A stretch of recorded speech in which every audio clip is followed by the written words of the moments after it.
1868. Installez-vous. Alors si vous pouvez, c'est possible. Il y a une place, non, là c'est pris.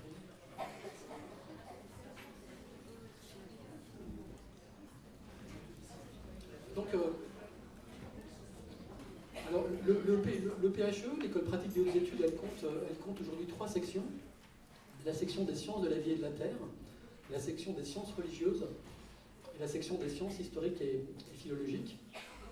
Donc à ma droite, c'est Nalini Balbir, donc, qui est docteur en études indiennes, donc, qui a été directrice d'études à l'école pratique des hautes études dans cette section des sciences historiques et philologiques. Donc elle est aussi professeure émérite à la Sorbonne Nouvelle. Et donc elle est aussi membre du laboratoire groupe de recherche en études indiennes. Ses travaux portent notamment sur les langues, les textes et l'histoire du jaïnisme. À ma gauche, Florence Galmiche. Donc elle est maîtresse de conférences à l'université Paris-Cité. Elle est aussi donc anthropologue, membre du laboratoire Chine-Corée-Japon, donc de l'EHESS. Vous voyez comme voilà, l'EHESS est bien présente quand même. L'EHESS, CNRS et Université Paris-Cité.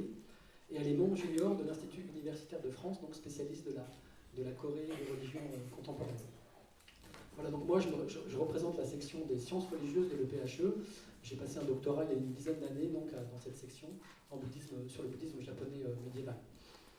Alors en fait, vous voyez la mort en Asie, donc il a fallu. Ah oui, donc évidemment on devait être, vous voyez, on est 3, on devait être 4.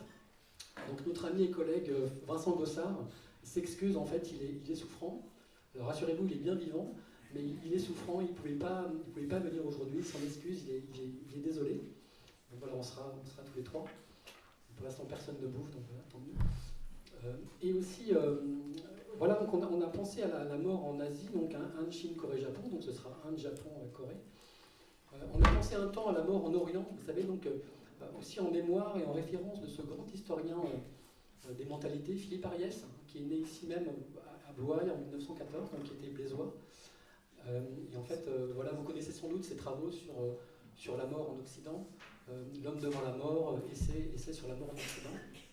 Donc en fait, cette table ronde, c'est une façon, enfin, peut-être c'est moi qui m'avance un peu parce que j'en ai pas parlé à mes collègues, mais quelque part, c'est une façon aussi de lui rendre hommage. Alors en fait, l'idée, c'est de vous présenter à travers la diversité de ces pays et aires culturels, c'est aussi la diversité des enseignements qui sont présents dans chacun de ces pays, la diversité des pratiques et des rites funéraires au sein de chacun de ces enseignements, et aussi parfois même, pour les mêmes funérailles, il peut y avoir 2 ou 3 enseignements qui sont convoqués et pratiqués donc, pour le même défunt. Voilà, l'idée, c'est aussi de souligner que les vivants, évidemment, continuent à communiquer avec les défunts. Parfois, ils craignent l'esprit des défunts. Hein, donc ils craignent notamment les esprits vengeurs, Onryo en japonais.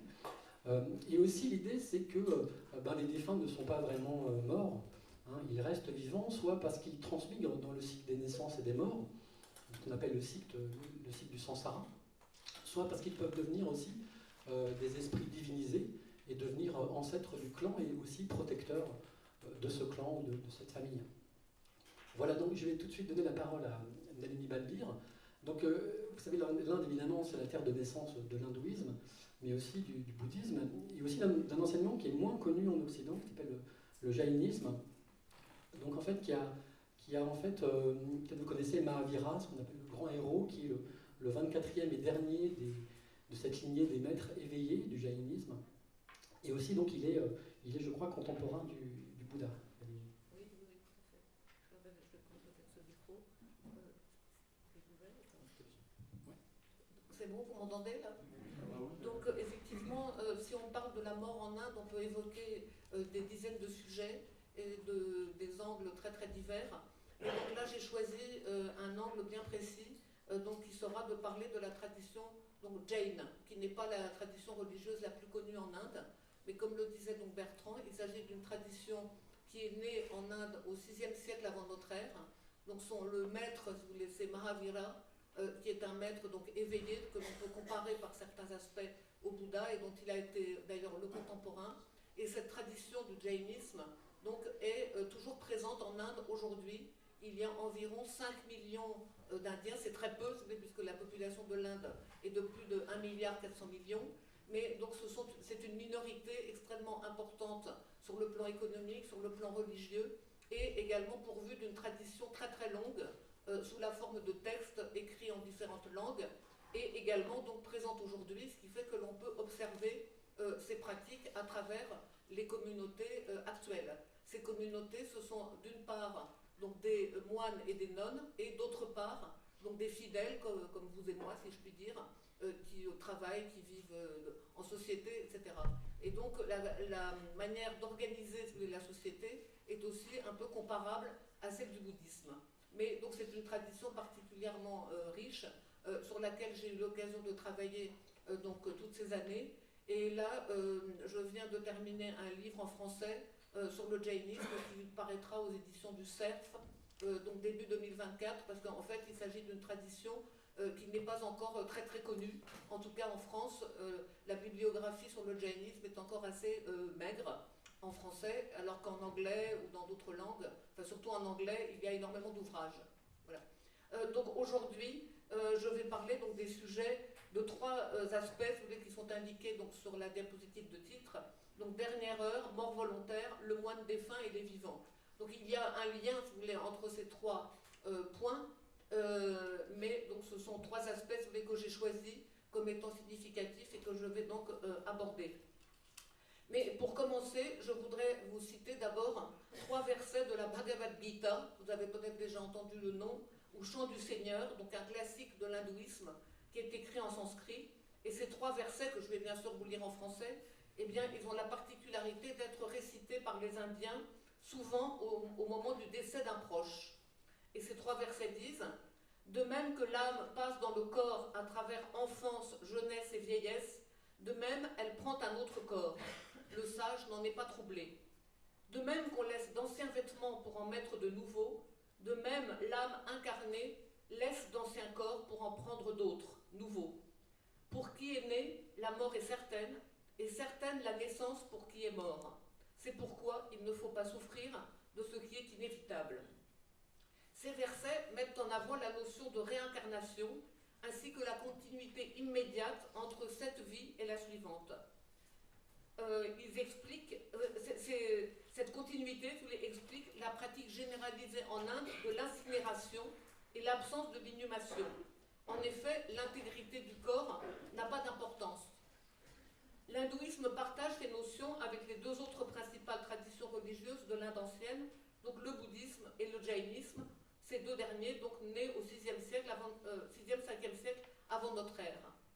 Donc le karma, vous connaissez sans doute ce mot, qu'on emploie maintenant beaucoup, même dans la langue courante d'une certaine manière, c'est-à-dire les actes accomplis dans la vie précédente conditionnent le type de réincarnation. Mais une vie juste et droite n'est pas suffisante. L'état de l'âme au moment de la mort est tout aussi important. Donc selon les Jains, dont je vais vous parler maintenant, les êtres vivants sont le résultat de l'amalgamation d'une substance immortelle, l'âme, et de matière.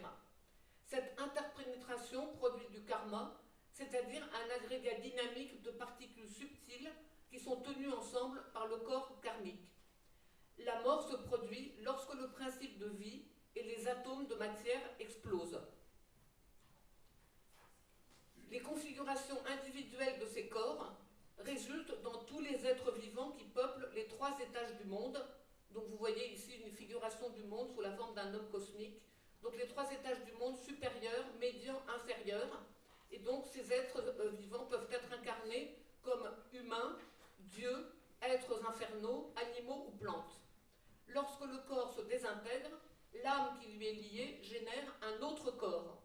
Ce processus se poursuit sur de longues durées. Personne n'échappe à la mort et donc, sauf si le défunt a éliminé tous les karmas et donc est parvenu à la délivrance, il se réincarne immédiatement dans un autre corps, devenant donc Dieu, humain, animal ou plante ou habitant des enfers. Or, on dit souvent, la destinée future est fonction de l'état mental à l'heure de la mort, et un être obtient la forme de ce à quoi son cœur est occupé quand il meurt. On rencontre par exemple une anecdote classique qui oppose un brahman, c'est-à-dire un homme de haute classe qui est pieux, et un paria. Tous les deux ont entrepris un jeûne de même durée au bord du Gange, donc le lieu sacré par excellence. Mais alors que leur mort est proche, tous deux voient arriver des pêcheurs avec des poissons à la main. Ces animaux font envie au brahman. Il était en train de jeûner, mais de voir ces pêcheurs avec des poissons, ça lui donne envie de manger.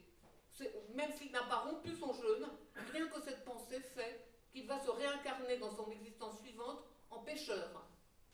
Au contraire, le paria reste concentré sur sa méditation, indifférent au monde extérieur, et il blâme les pêcheurs, donc ces tueurs d'animaux. Il se réincarnera, lui, en roi. Donc on voit l'importance de la dernière pensée.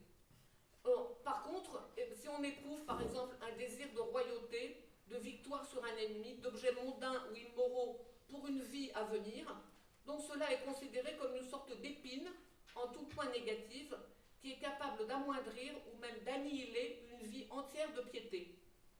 Au contraire, dans le bouddhisme, l'aspiration ou la résolution pour des objectifs religieux, par exemple manifester au moment de la mort le souhait de devenir un arhant, c'est-à-dire un saint, ou de servir le Bouddha dans une existence future, cela est positif.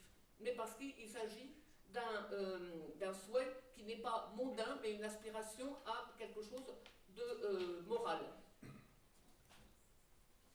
Donc dans ces conditions, préparer sa mort afin d'avoir un esprit serein à l'heure décisive revêt une importance particulière dans les traditions indiennes.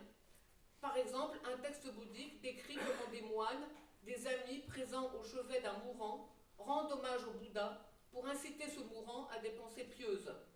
Et je voudrais illustrer donc cet aspect en expliquant une pratique caractéristique de la tradition Jain, la mort volontaire par le jeûne. Non seulement les Jains ne la considèrent pas comme une forme de suicide, mais ils insistent fortement sur le fait qu'elle y est en tout point opposée. En effet, pour les Jains, le suicide est une mort violente que l'on s'inflige en se pendant, en consommant du poison, en se noyant, en entrant dans le feu, en se jetant d'un précipice. L'image que vous avez sous les yeux illustre précisément cela. Et la littérature narrative qui sert à enseigner les valeurs de la tradition regorge de désirs de suicide. On rencontre par exemple un homme désespéré de voir sa richesse évanouie qui veut se jeter du haut d'un précipice. Un autre qui a enchaîné les déconvenues amoureuses et se considère comme la malchance incarnée souhaite se pendre. Un ministre qui a encouru la disgrâce d'un roi et dont tout le monde se détourne essaie différentes méthodes pour se priver de vie. Poison, épée tranchante, lasso autour du cou, pierre, noyade, etc. Toutes ces entreprises sont tenues pour des actions violentes ou précipitées. Elles ont pour motivation la convoitise, pour celui qui est pauvre et voudrait être riche, la passion amoureuse insatisfaite ou la rancœur. La décision radicale qu'elles entraînent est tout le contraire de la sérénité. Selon la typologie des textes Jain, ce sont là donc des morts de sot. La mort du sage, au contraire, est celle qui a été décidée en âme et conscience après mûre réflexion. On appelle ce processus sallekhana, vous avez le mot sur la diapositive, mais peu importe. Ce mot signifie action de gratter, d'amenuiser, gratter et amenuiser tout ce qui souille l'âme, et en particulier les passions qui produisent du karma supplémentaire. Il s'agit d'un long processus de purification qui relève d'une décision individuelle. Ce point est très important, mais un processus qui ne se déroule pas dans la solitude. Il est accessible aux fidèles laïcs, au point qu'il est même intégré en dernière place au système des observances ou vœux qui règlent la vie de ce dernier. Mais il est surtout au premier plan de la vie monastique. Dans les textes les plus anciens qui décrivent des religieux ayant suivi cette pratique, la description est plutôt laconique. On dit par exemple « Un tel a successivement accompli 12 ans dans les ordres, puis achevé une vie de pénitence. Il s'est soumis à un jeûne d'1 mois, il s'est confessé, repenti, il s'est religieusement disposé, il a terminé son temps. » Ce jeûne fait ainsi suite à une vie de perfection religieuse qui a préparé le pénitent à la sérénité, à l'équanimité et au détachement. Dans la pratique, la personne qui décide d'entreprendre ce jeûne définitif le fait parce que sa vie approche de la fin ou parce que ses capacités physiques sont très diminuées. Il s'agit d'un choix pondéré qui n'entraîne pas une mort violente et brusque. Cette forme de mort est documentée à la fois par des légendes, par l'histoire et par les monuments. Plusieurs souverains célèbres, dit-on, quittèrent la vie en jeûnant depuis le IVe siècle avant notre ère. De nombreuses inscriptions signalent brièvement ou avec lyrisme les fins maîtrisées de rois ou de moines qui ont choisi tel ou tel rocher pour une méditation finale. Et là, vous voyez un exemple de grotte dans le sud de l'Inde où l'on voit des sortes de rectangles qui figurent sans doute des lits sur lesquels s'installaient les pénitents qui entreprenaient donc la mort par le jeûne.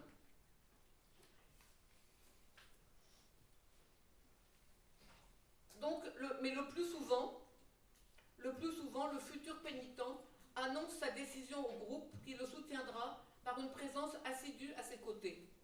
Après avoir demandé pardon à tous pour d'éventuelles offenses commises, il s'allonge sur une planche de bois couverte d'une jonchée d'herbe. Ce processus est un acte qui aujourd'hui concerne très peu de gens, puisque ça concerne environ 300 à 500 personnes par an, hommes ou femmes. Le pénitent, dans une démarche progressive, entreprend d'abord des jeûnes limités en durée et circonscrits en nature. Par exemple, on commence par se priver de certains aliments en renonçant aux condiments ou aux épices qui peuvent les rendre savoureux. Puis on s'abstient de se nourrir et enfin de s'abreuver, laissant le corps faire son office jusqu'à extinction du souffle. En effet, l'ingestion de nourriture n'est pas de nature à satisfaire l'âme et ne fait qu'empêcher de traverser le monde des transmigrations. Entreprendre la mort du sage est donc la seule chose possible pour qui a conscience que l'âme est unique et seule, que chaque individu est seul, qu'il n'appartient à personne et que personne ne lui appartient, comme on dit souvent. La seule solution est donc de renoncer au corps et à tout ce qui est extérieur pour parvenir à la pleine réalisation d'abandonner toute action. Ce processus donne lieu à un accompagnement spirituel que le pénitent trouve d'abord en lui-même. Loin de laisser son esprit vagabonder, il lui est recommandé de réfléchir en permanence à 12 sujets bien codifiés qui doivent soutenir sa conviction. Par exemple, il va réfléchir à la notion d'impermanence, d'altérité du corps et de l'âme, de transmigration, d'ultime solitude, des mécanismes du karma et de son élimination, etc. Ces pensées favorisent la purification de l'âme. En revanche, être tenté par les honneurs dont on a pu bénéficier au cours de sa vie et y aspirer à nouveau revient à désirer vivre et doit donc être banni. De même, si pendant cette pratique on souhaite mourir parce qu'on trouve le temps long ou que personne ne vient vous rendre hommage, si on éprouve de l'affection pour sa famille ou ses amis, si on pense au plaisir passé ou si on aspire à une forme de jouissance quelconque en récompense de ses pénitences, eh bien on rompt l'efficacité de ce jeûne en quelque sorte. Ces états d'esprit sont en effet des transgressions donc à cette observance. Par ailleurs, l'abondante littérature disponible sur la mort par le jeûne contient un copieux répertoire de récits. On raconte ces récits au mourant à haute voix ou bien en lui murmurant à l'oreille pour le stimuler. Ce sont des histoires légendaires de nombreux héros du passé, martyrs qui, soumis à torture ou autres mauvais traitements, n'en sont pas moins restés inébranlables dans leur pratique de la méditation. Dans la pratique contemporaine, ce type de mort est donc un acte public annoncé par les journaux locaux ou communautaires, et les visiteurs se pressent souvent pour venir rendre hommage aux pénitents que l'on considère à l'égal d'un saint. Vous voyez par exemple autour de cette femme, donc d'autres femmes qui sont présentes pour à la fois la soutenir, mais en même temps pour lui rendre hommage à sa pratique donc très ardue. Donc documenté par les textes à la fois prescriptifs et narratifs de la tradition jain, la mort volontaire par le jeûne est une réalité ancienne et toujours présente. Les jains la défendent en développant les points saillants suivants, en disant notamment qu'elle s'adosse à un arrière-plan philosophique, que j'ai essayé de vous montrer, et à un sens au sein du cadre doctrinal. D'autre part, la documentation épigraphique et d'autres sources attestent de l'ancienneté de la pratique. Or, depuis plus de 15 ans, le sujet de la mort par le jeûne des Jain a occupé le cœur de l'actualité judiciaire et opposé les Jain aux cours de justice qui cherchent à déclarer illégale cette pratique, l'assimilent à un suicide et donc à un crime. Parce qu'il faut savoir que le suicide n'est pas décriminalisé dans le code pénal indien. Mais d'autre part, les voix qui s'élèvent de plus en plus nombreuses en faveur de l'euthanasie et du droit à mourir dans la dignité créent aussi un climat plus propice à soutenir la pratique jain de la mort volontaire en Inde, mais aussi dans la réflexion occidentale. Je pense aux travaux de Marie de Henzel, qui parle d'anorexie finale, ou à ce que les anglo-saxons appellent voluntarily stopping of eating and drinking, en français, arrêt volontaire d'alimentation et d'hydratation, avec lesquels la mort par le jeûne des Jain présente de nombreux points de contact, et en premier lieu, le fait que s'engager dans le processus relève d'une décision individuelle consciente et encadrée par le groupe. C'est une manière d'affronter la mort avec une essentielle liberté, en quelque sorte. La mort par le jeûne illustre le souci qu'on a de l'âme. Voyons maintenant comment les rapports complexes entre le défunt et les vivants sont négociés lors des funérailles d'un moine, par exemple. Les textes jain les plus anciens sont d'abord préoccupés de la manière dont il convient de disposer du corps du moine défunt. Le chagrin du deuil est écarté d'emblée. Quand un moine meurt, est-il dit, il ne doit y avoir aucune place pour le désespoir. L'évacuation doit être effectuée selon la règle.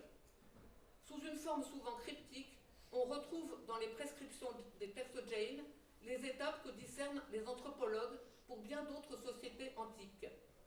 Le premier stade constitue les rites de séparation. Face aux morts, deux attitudes contradictoires, bien que complémentaires, apparaissent au sein du groupe religieux, sollicitude et rejet. On prescrit d'envelopper le corps dans un linceul. Il doit être propre, sentir bon et être constitué d'au moins 3 morceaux. Faute de ce linceul, est-il expliqué, le corps pourrait se dresser et prononcer les noms de moines présents. Il est donc destiné à la protection des vivants, plus encore qu'au confort du mort. C'est le temps de latence pendant lequel le mort se trouve parmi les vivants qui fait se manifester le rejet, car la crainte est qu'une forme de vie soit encore présente en lui, sous forme d'un esprit qui pourrait se dresser et polluer différents espaces. L'esprit du mort est dangereux, car il est susceptible de parler et de citer les noms de collègues vivants. Ces derniers devraient alors subir un rite de purification pour se débarrasser du mauvais œil et réitérer le geste de l'entrée dans la vie religieuse. Certains rites ont donc pour but d'ôter toute possibilité de mouvement ou de résurgence de vie. Les yeux doivent être clos, la bouche doit être fermée avec une petite étoffe, les orteils et les pouces doivent être attachés. Cette coutume, d'ailleurs, n'est pas propre aux Jain, elle se trouve dans des textes rituels indiens d'autres milieux et aussi largement hors de l'Inde. En outre, on peut pratiquer des incisions entre les doigts ou sur les orteils et les doigts, ce qui représente une forme de mutilation bien connue dans de nombreuses sociétés traditionnelles autour du monde. Une fois le corps prêt et le moment approprié, il faut le porter sur une sorte de palanquin de bois ou de bambou. Voici donc arrivé le moment de la séparation. Dans l'ancien corpus, on n'évoque pas l'incinération. Le corps est laissé à l'air libre et destiné à devenir la proie d'animaux susceptibles de l'emporter. À ce stade donc, on a affaire à un rite très ancien et très simple, l'exposition du corps purement et simplement. L'endroit où le corps du religieux est laissé n'est pas désigné par un terme dédié, mais par des mots qui signifient un endroit rituellement pur. En réalité, la préoccupation principale est l'orientation de ce lieu. Ici, comme en Inde en général, c'est le sud qui est la direction appropriée pour les choses liées à la mort. Des précautions entourent également l'orientation du corps. Lorsque le corps est sorti de la résidence monastique, il faut d'abord prendre les jambes et ensuite la tête, qui doit faire face à la direction opposée au village. Si l'esprit se dressait, il irait alors droit devant lui, loin du monde des vivants dont il est impératif qu'il reste séparé. Le corps est ensuite déposé sur une ligne symbolique d'herbe sacrée, dont la dimension correspond à celle de la personne. Deux rites semblent refléter le souhait de maintenir une sorte de lien entre le mort et son groupe. Il faut d'abord qu'il soit déposé avec les accessoires qui constituaient son équipement monastique, et d'autre part, il est prévu de préparer une ou plusieurs effigies en herbes sacrées, à la fois pour protéger les vivants et pour tenir compagnie aux défunts. Les textes de l'hindouisme et les observations ethnographiques montrent que cette pratique est attestée hors du jaïnisme. Entre le moment où on dispose du corps et celui où reprend le cours de la vie, se trouve une période de transition au cours de laquelle certains rites doivent être accomplis. Ce sont les rites d'intégration. Dans l'hindouisme, ceux qui ont porté le corps doivent se purifier physiquement par un bain ou des ablutions. Cet usage figure aussi dans certaines sources jaïnes. Après avoir disposé du corps, on prend de l'eau dans un petit bol pour se laver pieds et mains. Il est aussi nécessaire de purifier le lieu de résidence des religieux, de démanteler le brancard et de jeter toute chose qui a été en contact avec le corps du défunt. Mais plus que la purification externe, ce qui est important, ce sont les actes qui ont pour but la purification mentale et qui doivent être effectués sur le lieu de la résidence. Il faut aussi réciter un hymne particulier, tenu pour efficace, lorsqu'il s'agit de se protéger des peurs et des maladies. Le but est de compenser ce qui pourrait avoir été mal fait durant la cérémonie précédente, de garantir la paix aux moines vivants et de leur permettre de reprendre le cours de leurs activités quotidiennes en marquant une césure et un nouveau commencement. Enfin viennent ce que certains nomment secondes obsèques, dans la mesure où le rite inclut le retour vers le corps du défunt, le lendemain ou le surlendemain de la mort. Il s'agit alors d'observer l'état du corps à des fins de divination, ce qui, précise-t-on, ne peut être fait que par des moines avancés. L'état du corps fonctionne comme signe annonçant des conséquences positives ou négatives en matière de prospérité ou de famine. Et pour finir, donc je dis juste un mot très bref sur les funérailles du moine Jain aujourd'hui. Donc aujourd'hui, on est loin de l'atmosphère du passé, à la fois austère et imprégnée de peur. Aujourd'hui, les funérailles du moine Jain apparaissent plutôt comme une fête à laquelle participe la faveur des fidèles. Le corps est présenté assis, position qui est associée à un statut d'autorité, ici comme dans d'autres cultures. La tête est maintenue droite grâce à une pièce de tissu attachée à une poutre en bambou. Les fidèles rendent hommage au défunt comme ils le faisaient de son vivant. Le défunt est comparable à la fois à un roi et à un dieu, comme le montre son installation dans un petit pavillon et le fait qu'il est porté en procession sur un palanquin, accompagné par une foule qui entonne des chants en hommage. La crémation a généralement lieu dans les 24 heures qui suivent le décès. Le corps et le palanquin sont brûlés en quelques heures sur un bûcher de bois de santal, c'est-à-dire un bois précieux. Les fidèles emportent avec eux des cendres du bûcher qu'ils considèrent comme sacrées ou protectrices. Enfin, l'édification d'un mémorial sur le lieu de crémation remplace les formes anciennes de commémoration. Ainsi se maintient le lien entre le moine défunt et les vivants parce qu'ils continueront à le célébrer. Merci de votre attention.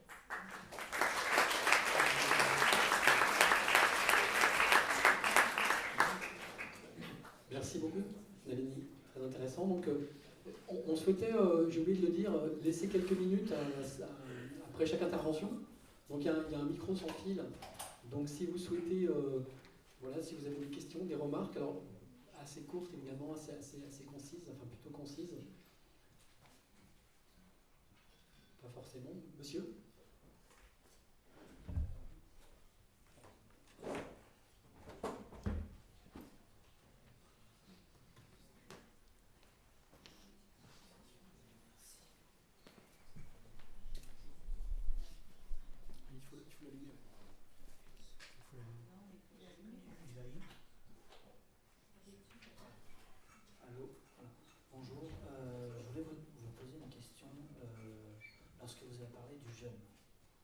Est-ce qu'on retrouve, comme dans le bouddhisme, un ennemi spirituel, comme par exemple Naga dans le bouddhisme, dans le jaïnisme? Vous voulez dire Mara? Un ennemi? Mara, pardon. Mara, oui. Est-ce qu'on trouve une figure similaire dans le jaïnisme? Non, si vous voulez, Mara, donc Mara, donc est l'ennemi du Bouddha et fait tout pour empêcher que le Bouddha donc, parvienne à l'éveil. Alors, mais ce n'est pas forcément lié au jeûne.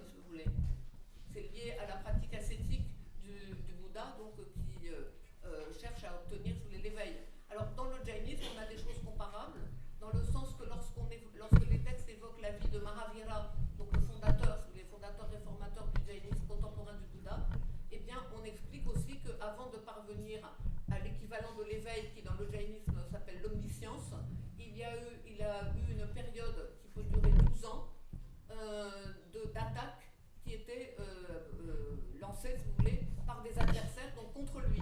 Donc on a la même démarche, sauf que dans le jaïnisme, ces attaques ne sont pas incarnées, si vous voulez, par un être, mais il y a des attaques successives de gens, si vous voulez, qui étaient hostiles à Mahavira et qui voulaient tout faire pour le déstabiliser dans sa méditation.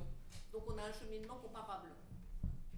Mais ça n'est pas donc incarné par une personne, mais une figure, disons. D'accord, merci.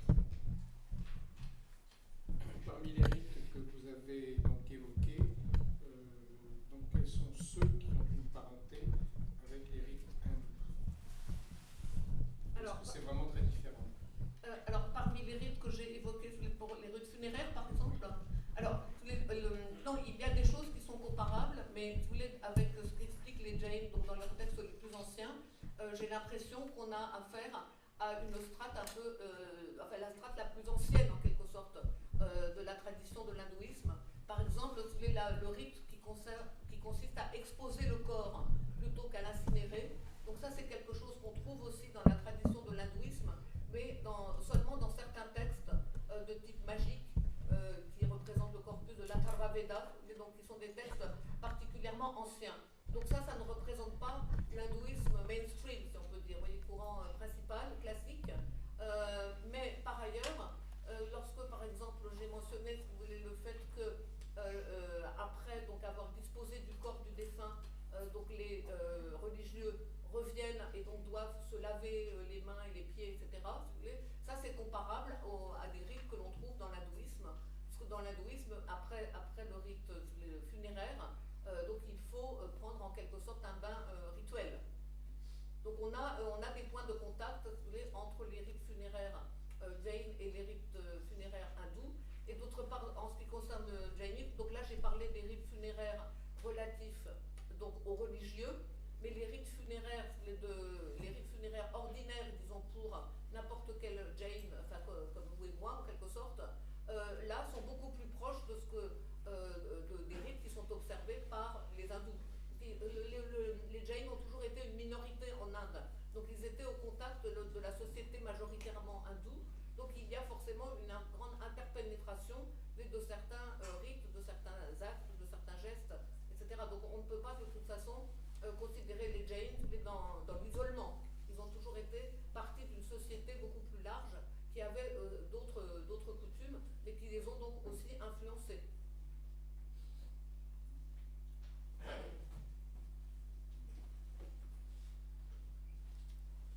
Là.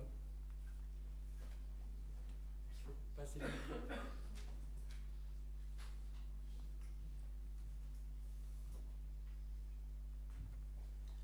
Bonjour. Une question concernant la période qui entreprend le jeûne. Y a-t-il un âge requis? Est-ce que c'est excessivement en fin de vie qu'on peut le faire ou pouvons-nous le faire plus tôt? Alors, c'est une excellente question. Normalement, si vous voulez, on doit le faire, enfin, on doit l'entreprendre lorsque on sent que ses forces diminuent et qu'on arrive à la fin de la vie. Et c'est pourquoi, si vous voulez, en fait, quand on entreprend ce rite, comme j'ai essayé d'expliquer, c'est très encadré. Il faut d'abord demander la permission, si vous voulez, à un maître religieux. Il faut demander la permission à sa famille, etc. On ne peut pas faire ça comme une décision unilatérale. Et donc il arrive, si vous voulez, que des personnes qui ont encore suffisamment de force et dont la vie n'est nullement menacée veuillent l'entreprendre. Mais dans ce cas, en général, elles essuient un refus, si vous voulez, du maître religieux, parce que si on a suffisamment de force pour mener la vie religieuse et une vie de piété, eh bien on doit utiliser ses forces pour ce faire, si vous voulez, et non pas donc entreprendre le jeûne qui mène à la mort. Merci. Excusez-moi, du coup, par rapport à la loi de 2015 criminalisant finalement cette pratique, on en est où? Le débat continue? Oui, alors, oui. En fait, il n'y a pas de loi en 2015, mais en 2015, il se trouve qu'au Rajasthan, donc une femme a une nonne, c'était une fidèle laïque, bon, une dame très âgée qui a entrepris ce jeûne à mort. Donc elle en est morte. Et des activistes, des activistes sociaux et autres, donc ont entrepris, si vous voulez, une action en justice pour expliquer qu'il s'agissait d'un suicide. Or, si vous voulez, comme j'ai essayé de le dire, donc en Inde, alors qu'il est encore, le suicide est un crime. Le suicide n'est pas décriminalisé, si vous voulez. Donc il est passible de punition de manière légale. Et donc, si on fait passer ce jeûne à mort donc, comme un suicide, eh bien, donc, il s'agit d'un acte illégal au regard de la loi indienne. Donc les débats continuent toujours en fait. Mais après donc, que ces activistes, si vous voulez, aient en quelque sorte entrepris une action donc, auprès de la Cour de justice du Rajasthan, il y a eu énormément de protestations. Il y a une photo, je vous ai montré, où on voyait des protestations dans la rue, etc. De nombreuses protestations de la part des Jains, donc défendant, si vous voulez, leur pratique en disant qu'il ne s'agit pas d'un suicide, qu'il n'y a pas de violence et que cet acte est toujours entrepris de manière délibérée et réfléchie et non pas du tout sous la pression d'autres personnes. Eh bien, la Cour suprême, donc, qui est l'autorité, si vous voulez, au niveau de l'État indien, de la République indienne, la Cour suprême est revenue, si vous voulez, sur la décision de justice de la Cour du Rajasthan et a considéré donc que cette pratique ne nuisait à personne, qu'elle était observée de toute façon par un nombre assez restreint, même plutôt très restreint de personnes, et que donc il n'y avait pas de raison de la bannir. Mais il y a quand même toujours des débats. Pour les Jains, c'est toujours une sorte de haut fait dont ils aiment à, non pas se vanter, enfin, dont ils sont fiers, si vous voulez, lorsque quelqu'un entreprend un jeûne à mort qui peut durer, si vous voulez, entre 14 et 60 jours, selon l'état physique de la personne, etc. Donc pour eux, c'est quelque chose d'extrêmement difficile, mais dont la réussite, si vous voulez, mérite d'être soulignée. Donc au regard de la société extérieure, eh bien l'attitude est un peu différente. Donc il s'agit d'un débat qui continue toujours en fait. Oui. Peut-être une dernière question? Alors, il semblerait que Modi soit devenu il semblerait que Modi soit un dirigeant très nationaliste. Est-ce que ça a eu une importance, ou ça a apporté des changements justement sur les rites mortuaires et sur est-ce qu'il y a eu des traditions qui ont été reprises, on parlait beaucoup des veuves qui fait partie des veuves qui se jetaient sur le bûcher, enfin des choses comme ça. Oui, alors bon, la crémation des veuves, donc les veuves qui se jetaient sur le bûcher de leur mari, si vous voulez, qui était mort, ça c'est une coutume qui a été bannie dès l'époque de la colonisation britannique. Donc officiellement, si vous voulez, cette coutume n'est plus en usage. De même que le mariage des enfants, par exemple. Donc tout ça a été banni, si vous voulez, à l'époque britannique.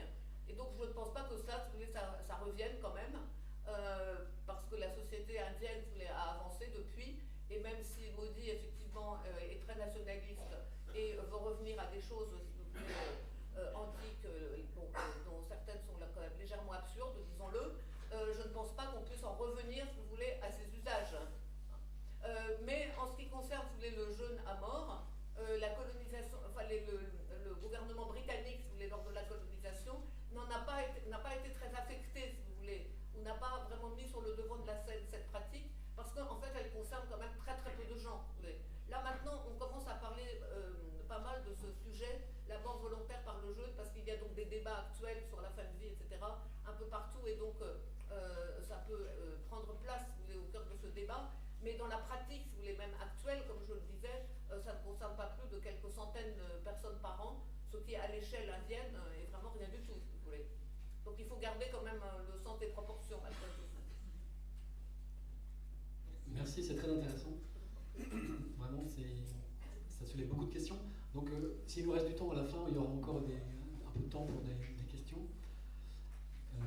Alors notamment par rapport au Japon, effectivement, il y a la mort volontaire au Japon, vous connaissez sans doute peut-être ce livre de Maurice Pinguet de 1966, qui est la mort volontaire au Japon, puis aussi la pensée correcte, au dernier instant. Donc c'est intéressant de voir qu'on retrouve ça aussi des milliers de kilomètres plus loin et des siècles plus tard.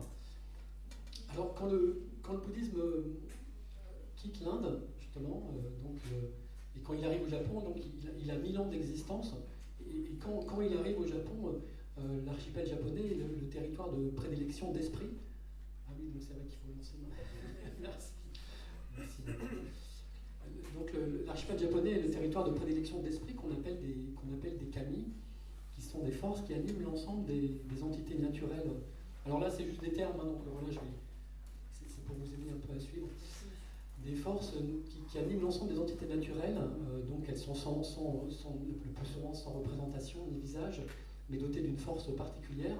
Donc, par exemple, des chutes d'eau, des arbres, des monts, des montagnes, des rivières, voire des rizières, etc. À côté de ces forces, il y a une mythologie, avec à sa tête, il y a un panthéon avec à sa tête Amaterasu Omikami, qui est la grande déesse du soleil.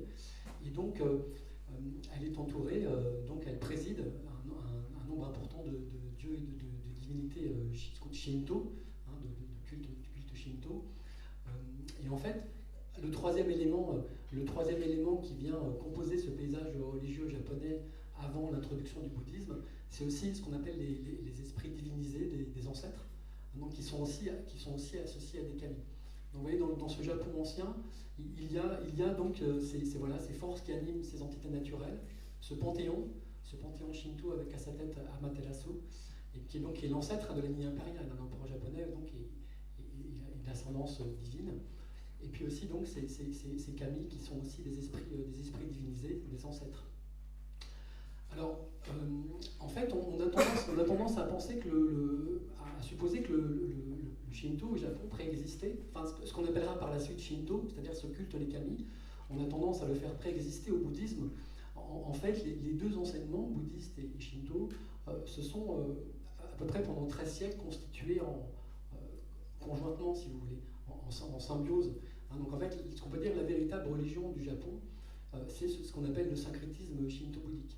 Donc le plus souvent en symbiose, et parfois en rivaux. Donc évidemment, lorsque le bouddhisme arrive au Japon au milieu du VIe siècle, donc la date retenue c'est celle de 538, il y a un débat au sein des clans proches du pouvoir, les sogas et les mononobe. Finalement, les sogas l'emportent, et donc le bouddhisme va être introduit au Japon, puisqu'il vient du royaume, il vient de Corée, hein, du royaume de Paekche, à l'époque l'un des trois royaumes de la Corée de l'époque. Et aussi en rivaux, donc à la fin du 19e, vous savez, 1868, c'est ce qu'on appelle la restauration de l'empereur Meiji, où là le Shinto va devenir Kokka Shinto, c'est-à-dire Shinto d'État, Shintoïsme, donc une forme de nationalisme, pour en revenir au nationalisme avec les conséquences qu'on connaît dans le Japon de la Seconde Guerre mondiale. Mais donc voilà, on peut dire la véritable religion japonaise, c'est ce syncrétisme shinto-bouddhisme avec une théorie intéressante qui va se systématiser à partir du XIIIe siècle, qu'on appelle Onji Suijaku en japonais. C'est l'idée que les divinités shinto sont considérées comme des avatars, donc littéralement des traces descendues, Suijaku, donc des Bouddhas et des Bodhisattvas qui eux résident dans leur terre pure, leur terre originelle, Honji. Alors on sait, vous voyez donc, je vous parlais de ce panthéon shinto. En fait, ce panthéon, il est l'objet de ce qu'on appelle aussi les grandes sommes historiques nationales du Japon, donc au 8e siècle. On a par exemple le livre des choses anciennes, le Kojiki de 712, et puis aussi les annales du Japon, Nihon Shoki, de 720. Donc vous voyez, entre l'introduction du bouddhisme 538 et la rédaction de ces textes au 8e siècle, il s'écoule quasiment 2 siècles, donc ce qui montre bien que vous voyez, les deux enseignements se sont construits conjointement.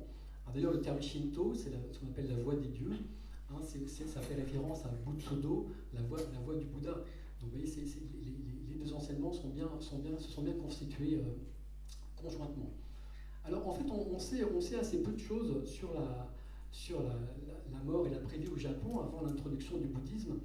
Ce que nous apprend ce Kojiki, hein, ce livre des choses anciennes, c'est que les esprits des défunts, les tamas, résidaient dans la montagne ou se retrouvaient donc au royaume des morts. Hein. Donc le Kojiki nous dit que le Japon est une terre intermédiaire entre justement le monde des divinités, ce qu'on appelle la haute plaine céleste, hein, littéralement, où résident donc les divinités Shinto, terre intermédiaire entre ce monde-là et puis ce monde souterrain, le pays de Yomi, Yomi no Kuni, où, pour les moins chanceux, ces esprits se retrouvaient. Et en fait, ce qu'on craignait par-dessus tout, c'était le retour d'esprits vengeurs. Et on sait qu'il y a un nombre important de rites et de pratiques consistait à se prémunir du retour de ces esprits vengeurs. Donc, je crois qu'il y a aussi ça, beaucoup ça aussi en Corée. Donc vous voyez, après, ça va composer tout ce folklore japonais que les plus jeunes d'entre nous connaissent bien, avec les mononoke, les yokai et les yurei, hein, donc les oni aussi, les démons, etc. Donc yurei, par exemple, littéralement, c'est l'âme confinée, hein, l'esprit confiné. Alors, je sais que ça vous rappelle quelque chose de pas très sympa, mais voilà, c'est cette idée qu'en fait, les âmes japonaises peuvent être confinées ou prisonnières entre les limbes, vous voyez, entre les plis de ce monde ou de plusieurs mondes. Hein, donc en fait, elles sont souvent représentées avec, ce sont souvent des femmes, vous voyez, avec des longs cheveux noirs, une robe blanche et représentée aussi sans pieds. Alors, vous voyez, on craignait voilà, par-dessus tout ce retour d'esprit vengeur. Alors il y a plein d'exemples, il y a beaucoup d'exemples dans l'histoire du Japon où on crée des pratiques aussi qui consistaient à se prémunir du retour de ces esprits vengeurs. Donc, par exemple, un exemple plus proche de nous, donc, lorsque ce qu'on appelle suite à la grande bataille de Dan-no-ura, la bataille navale, les Minamoto, le clan Minamoto va l'emporter sur les Taira et donc instaurer ce qu'on appelle le shogun. Hein, Minamoto Yoritomo est le premier shogun.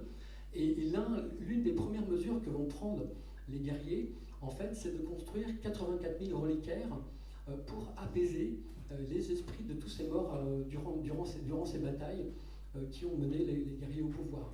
Alors évidemment, 84 000, ça reprend un exemple indien, qui est l'exemple du roi Ashoka. Le roi Ashoka, donc au IIIe siècle avant notre ère, en fait, on dit qu'il s'était converti au bouddhisme suite à une bataille très sanglante.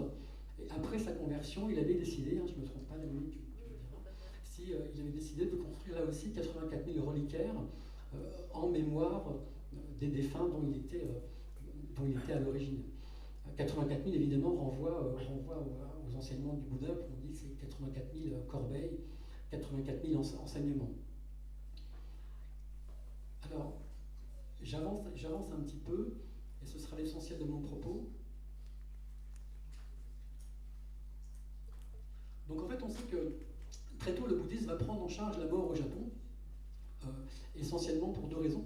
La première raison, c'est comme je vous le disais, donc il a 1000 ans d'existence, hein, donc lorsqu'il arrive au Japon au milieu du VIe siècle, et il arrive fort d'un corpus doctrinal et de pratiques et de rites funéraires qui ont fait leur preuve, je dirais, entre guillemets, sur le continent.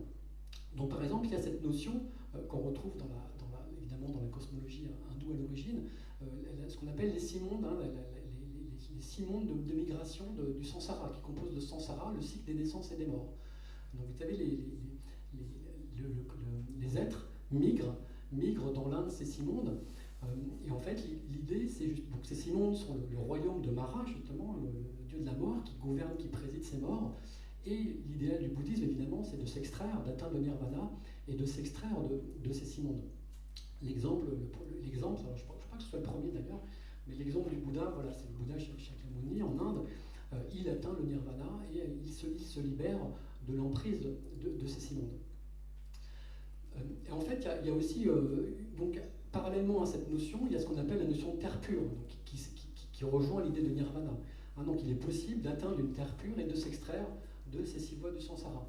Un autre point important, une autre doctrine importante qui arrive avec le corpus bouddhique, c'est la notion d'existence intermédiaire, justement, ce qu'on appelle Antarabhava en sanskrit, le bardo tibétain. Hein, vous avez déjà entendu parler, vous connaissez sans doute le livre des morts tibétains, hein, qui a fait florès quand même en Occident. Chu en japonais. Donc ce sont les 49 jours qui séparent la mort d'une nouvelle naissance. Et en fait, pendant cette existence intermédiaire, les vivants vont avoir une action, par ce qu'on appelle un principe bouddhique aussi, ce qu'on appelle le transfert des mérites, écho en japonais. Les vivants vont pouvoir transférer leurs mérites aux défunts. donc par des pratiques religieuses, parfois des ascèses. Par exemple, on a l'exemple d'une nonne en hommage de son maître, donc pour le salut de son maître, elle a écrit une prière avec son propre sang. Voilà, ce genre de choses. Mais ça peut être beaucoup plus simple, des prières, des offrandes, des pèlerinages, etc. Donc en fait, par exemple, brûler de l'encens, la nourriture, là aussi tu me diras peut-être, Nadine, si je me trompe, la nourriture de cette existence intermédiaire, c'est brûler de l'encens. L'encens et la nourriture, pas seulement je pense dans le bouddhisme, c'est la nourriture de ces existences intermédiaires. Une autre raison pour laquelle le bouddhisme va prendre en charge la mort, c'est aussi parce que le Shinto va lui laisser le champ libre. Donc tout ce qui touche à la mort dans le culte Shinto est tabou, imi. Donc voilà, donc là le bouddhisme, il y a un espace qu'il va progressivement combler. Il faudrait nuancer évidemment ça, puisqu'on sait qu'au début de l'introduction du bouddhisme, pendant peut-être 2 siècles, les moines et les non-bouddhistes sont soumis au même tabou que les prêtres et prêtresses Shinto. Alors, vous savez, par exemple, au Japon, dans le Japon contemporain, il y a une expression d'ailleurs qui est devenue proverbiale. On dit mariage Shinto, aussi célébration de naissance dans le culte Shinto, et mort selon le rite bouddhiste. Par exemple, ça vous connaissez, ou alors si on pose la question à un Japonais, on lui demande à quelle école bouddhique il appartient, il va répondre sous forme d'humour. Écoutez, je sais pas, personne dans ma famille n'est encore décédé. Vous voyez, ça montre à quel point, en fait, la rencontre avec le bouddhisme au Japon se passe souvent je parle en général évidemment, elle se passe dans un temple lors de funérailles d'un proche, où là, ce proche va être, ces funérailles vont être effectuées selon le rite bouddhiste, et c'est une des premières occasions de rencontrer l'enseignement du Bouddha. Alors, en fait, à partir de la moitié du IXe siècle, les élites japonaises, parce qu'on parle d'élite, vous voyez, donc les documents qu'on a sont le fait souvent de proches de la cour, elles vont plus seulement se soucier de leur propre destin post-mortem, elles vont plus seulement se soucier du destin post-mortem de leurs proches, mais aussi de préparer leur destin post-mortem. C'est-à-dire une idée importante à ce moment-là, c'est l'idée de fuir ce monde pour atteindre une terre pure. Donc elles vont par-dessus tout essayer d'atteindre la terre pure. Alors évidemment, en fonction de l'arrivée des enseignements bouddhistes au Japon, en fonction des sutras ou des traités, etc., il y a différentes terres pures. Certains vont rechercher à renaître dans le ciel Tushita du Bodhisattva Maitreya, qui est le futur Bouddha. D'autres vont chercher à renaître sur le pic sacré de l'aigle, décrit dans le Sutra de Lotus, voilà, où Shakyamuni, le Bouddha Shakyamuni, était censé prêcher ce sutra de toute éternité, enfin dans sa forme éternelle. Parfois aussi, on parlait de la mort volontaire. Certains vont vouloir renaître dans le paradis du Bodhisattva Kannon Avalokiteshvara en sanskrit. Et en fait, on situait son paradis, son royaume, au large de l'océan, sur une île montagneuse. Et là, par exemple, on sait que dans le sud du Japon, sur la côte ouest, des religieux s'embarquaient sur des barques avec des fonds amovibles.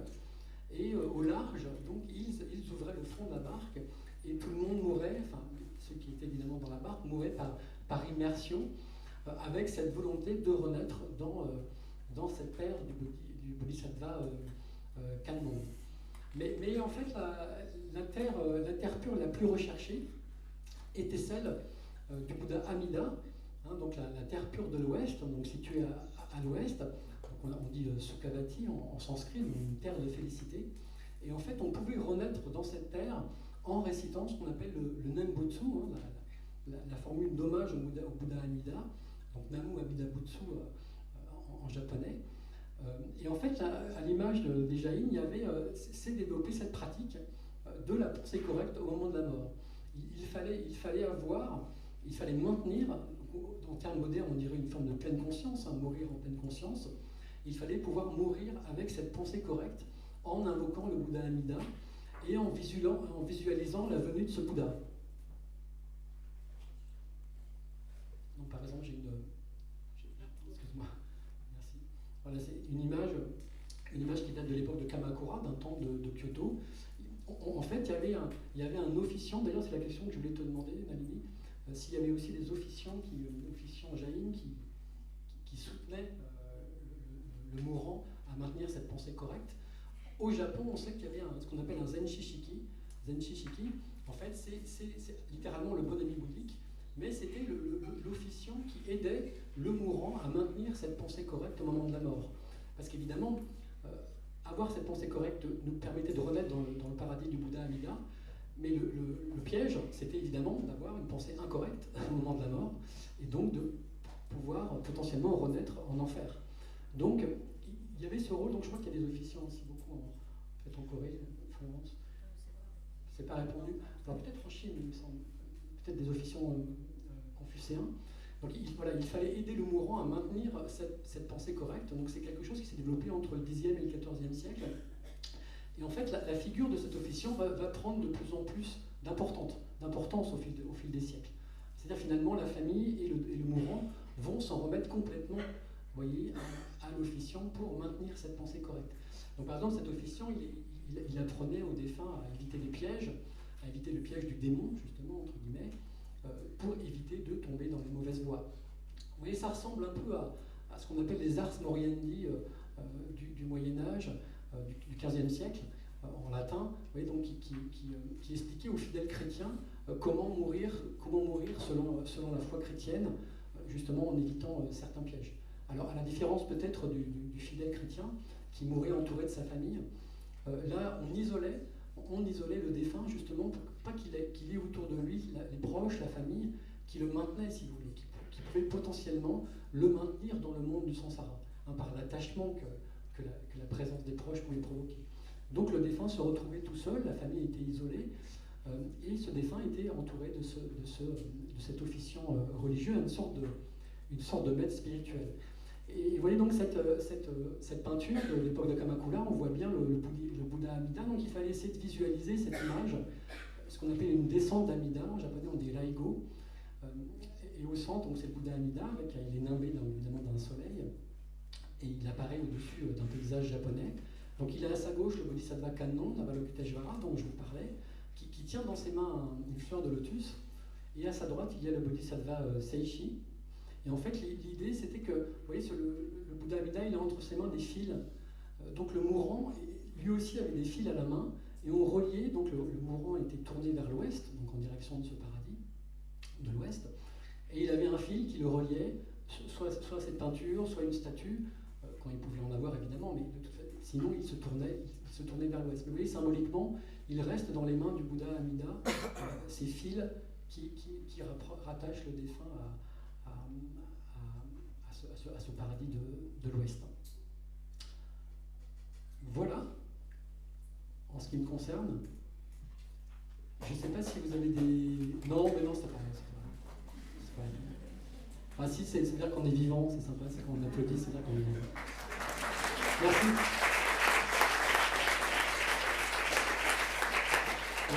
C'est pas terrible finalement comme applaudissement.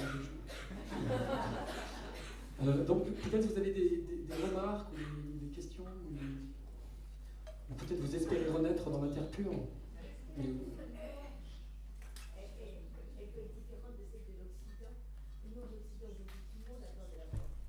pardon, tout le monde a peur de la mort. Tout le monde a peur de la mort.